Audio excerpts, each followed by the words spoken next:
अस्सलाम वालेकुम। ये शहरी सख़ैल के मनाज़र आप देख रहे हैं। ये टटी स्टोर पे रश लगा हुआ है, लेकिन कोरोना वायरस कहीं भी नज़र नहीं आ रहा। जितने भी यहाँ पे इंसान घूम रहे हैं, किसी ने मास्क नहीं लगाया हुआ। ये भाई साहब ही आ रहे हैं नाक साफ़ करते हुए, इसने भी नहीं लगाया हुआ।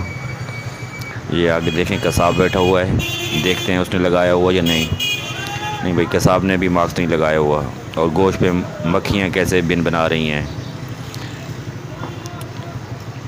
ये अपने ही काम में मसरूफ़ है भाई। कैमरामैन घुमाता जाए, वो सामने सूफी साहब खड़े हैं, उसने भी मास्क नहीं लगाया हुआ। एक इंसान है मोटर बाइक पे, उसने लगाया हुआ है, जो सामने से नहीं टोपी पहने हुए। बाकी पूरी मार्केट में किसी ने मास्क नहीं लगाया हुआ। आगे देखें, मैं कैमरामैन घुमाते जाएं। ये मार्केट ये सख़ैल की है।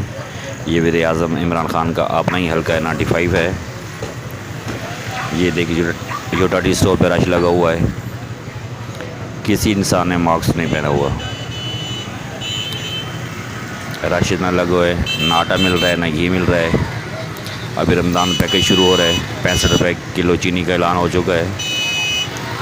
देखते हैं 65 रुपये मिलता है या नहीं मिलता।